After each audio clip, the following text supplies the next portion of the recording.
Hey guys, welcome to the very first video of the DevOps Learning Series University Level. It is for the beginners like you and me, or any curious developers, or someone trying to understand how modern software is built. So you can share this video to your friends as well, make it as a playlist as well.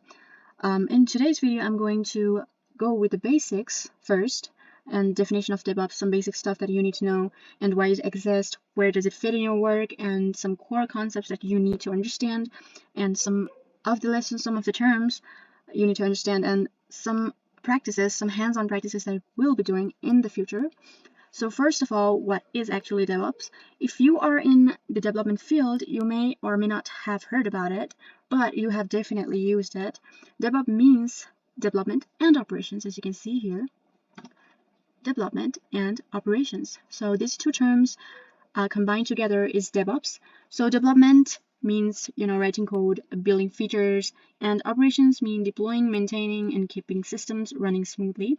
So these two terms bringing together, joining together, not just as a team, but as a workflow and a mindset. So when you write a code and you know how to shape, how to deploy it, and how to scale it and survive, that's the combination of development and operations. In the past, developments and operation work in solo. So when the developer had built the system, the operations had on a different platform, the operation had to be run. So development and operations were run separately, which caused many problems between the developers and the operation managers. So the combined together was a solution to remove that barrier, to automate the painful stuff and let software have better features faster and more stable. So where is it mostly used, this DevOps? What is its uses? We use DevOps anytime we're working on a software. As I told you earlier, if you are in the field of software development, you have definitely used DevOps. You may not know exactly how you are using it, but if you are using a GitHub that obviously most of the developers use, then you have to push and manage code, and that's DevOps. And if you have to deploy a project and monitor it for bugs, that's DevOps. If you have to run tests automatically or spin up a server, that's DevOps. So even as a full stack developer, I did not realize I was using DevOps until I looked deeper into the term, and everything including version control, CI/CD pipelines, Docker containers, and cloud servers is all a part of DevOps world. So if you are in the development field, everything you are doing from the planning to the deploying, you are using DevOps, and you are somehow integrating DevOps into the development. So the third thing that I want to discuss is the tools we would be using alongside this journey of university level DevOps. We'll be building better systems with these tools, and we will test and deploy, and we will see a real life production environment. And some of the tools that we use may not have free tiers, so I can buy it and I can show you how to do it, so you have idea how to, you just have idea how it works, right? So we'll be doing hands-on lessons using Azure. The tools that we'll be using, one of them will be Azure, and the second one would be Docker for managing containers that we'll be discussing in the further lessons, and Ubuntu or Linux. This is the first hands-on that we'll be doing in the next session, and maybe AWS later. We'll be using version control as well, and VS Code, and of course version control as well. Version control. So this will be the tools that we would be using, just to let you know ahead, and I will be sending some download links as well for you. So the next thing are the basic terms that we need to use. We need to learn while doing this, while learning about DevOps.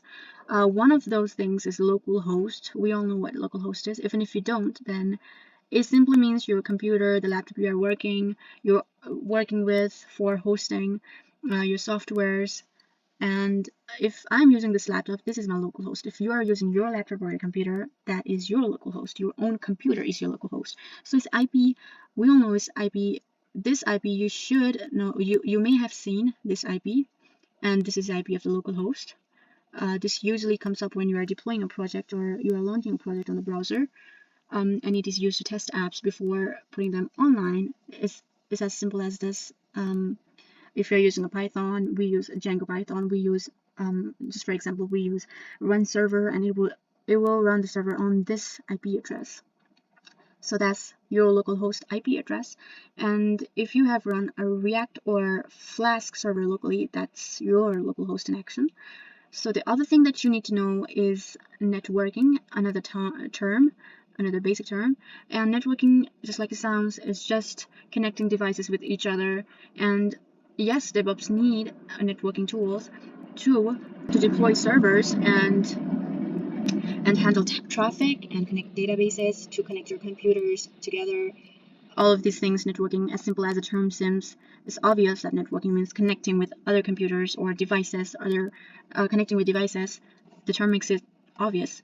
And another thing is IP address. So port and IP address, those are two different terms, but IP address means a vague term, while as port means a specific port. It's like saying, let's go to Asia, right? Asia is like IP address, and it's fake because Asia is a huge continent, so it's fake. So where in Asia, you might say, in Asia, let's go to Japan. And where in Japan, you say, it's still IP address when you say Japan. So where in Japan, you say, and you might say, in Tokyo. That's still fake because it's Tokyo. And let's say one of those houses in Tokyo that has the number 22 is street 22, right? So that is street 22 of Tokyo, of Japan in Asia. This is the port, the specific one where your data is supposed to go. It's like saying, you know, a specific address. It's like a specific location when you say port. And you may have seen port 5000, port 22 is for SSH, we know that. And we may have seen port 3306, I guess, for SQL. That's all about ports. That's like a specific point, and IP address means a vague point. You may have your printer may have IP address, a different IP address. It has a different, your localhost has a different IP address. Your computer, your laptop may have a different IP address, and your printer may have a different IP address. And another thing is subnet mask or network mask. Subnet mask is what's inside your local network and what's outside, right? So think of it as like saying, hey, talk to all computers from 1.1 to 1.2.5 and ignore everything else. In subnet mask, you are likely to see this in IP addresses connected to IP addresses. If you have IP addresses of this, you may see slash, and here's some kind of number, maybe 32, maybe. So this is a subnet mask. That means 32 bits are in the network. We'll go a little bit deeper when doing a hands-on on this. So these are some confusing terms that you have to know, because these are some of the basic terms that you should not be confused about. And in future, we'll be covering topics such as, giving permissions, taking permissions, and we'll be making hands-on projects, simple to-do app, joining SQLs, using Azure, and some of you may not have a free version, but I'm going to show you. I do have it because I'm a student, and I'm going to show you what's done inside the Azure for DevOps. And we will explore Ubuntu in that projects. We'll explore Ubuntu. We would be using Docker containers. We'll be using Azure and deploy stuff. So some hands-on projects. So stay tuned.